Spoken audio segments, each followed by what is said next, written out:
I was vegan for 1,472 days, just shy of 5 years. So what I want to do today is basically talk about this experience from the context of a diet and the kind of results that I gained, because I think it might be helpful for you guys in deciding how you should approach your nutrition in general in the context of just your health and your fat loss. So the first question I want to answer is, why did I become vegan? So I was living in London at the time, and in December 2017 there were lots of adverts on the underground for a campaign called Veganuary, and I just thought, right, I'm going to try this. I'm going to try to use it as a way to prove that you need to eat meat if you are someone who has athletic goals, which I did at the time, and wants to be in good shape. So I became vegan for January 2018. The thing that I noticed was I felt fine. I wasn't missing meat at all. I was still training. I still had good energy levels. I like the fact that I didn't have to buy meat anymore and then keep it in the fridge and then realize that it's going to go off and then eat it. Or sometimes it would go off and I'd forget about it, and I just hated that smell. And that was something that I didn't have to deal with anymore. So that was one practical reason. And most importantly for me, my goals are always to get stronger, and I was still getting stronger. After Veganuary ended and I realized that actually this is fairly easy, I'm not missing meat, I'm still getting stronger, there was no reason for me to eat meat at that point. It was just a very, very easy transition because it was something that I didn't miss, and it was something that I didn't even need to think of myself as being restricted. Most importantly, it was just very easy to do, and I guess that's what I liked about it. Also, some of the rules were actually helpful. Before, I'd have this voracious appetite that I would always satisfy with eating brownies, cakes, all of those sweet treats I would usually eat a lot of. When I became vegan, because you can't eat those foods as a vegan, it was just an easy way to just say no. And now that I am eating meat again, I'm still not going to eat dairy, just because I really don't miss dairy and I don't really miss having cakes and stuff like that. And that was maybe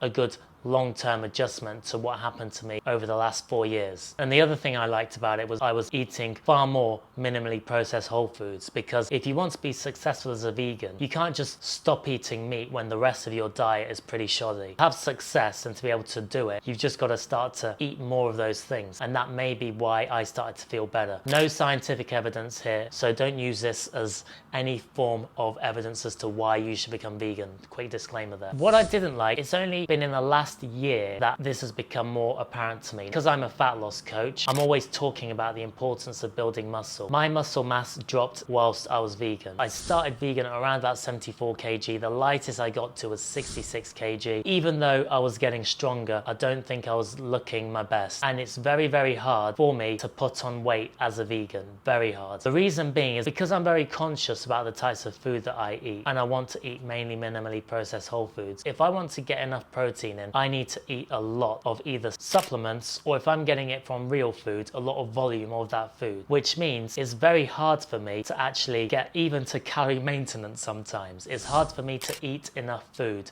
to put on mass. Now, I've been trying to do this and I've had some success. So when I realized that, wow, I've lost a lot of weight and I want my legs to be bigger and have more muscle mass, I was 66.9 kg. As of this morning, I'm 69 kg, so I'm getting back to where I want to. The target is 70 kg. But what's going to make that easier is if I eat meat. When it comes to the amount of protein per 100 grams, you're not going to beat something like turkey or chicken. 30 grams roughly per 100 grams. Whereas if I have my tempeh, it's literally half that. So I'm eating more of a volume of food to get the same amount of protein, and protein is the most important macronutrient. And if I'm already full before I've got my protein in, it's going to be hard to hit those calories. So it's purely a practical perspective that's making me want to start to eat meat again. And that is basically the reason why I'm no longer vegan. I want to be able to eat enough protein. I want to be able to prioritize protein in every meal, but I don't want to do it to the point where I'm still in a calorie deficit and struggling to eat because I need to eat to get to the size that I want to. Like, if we're talking from a purely health perspective, it's definitely much better for me to be eating a chicken breast than fake meats. It's much better for me to be eating chicken breast than drinking protein shakes. And so that's basically it, guys. So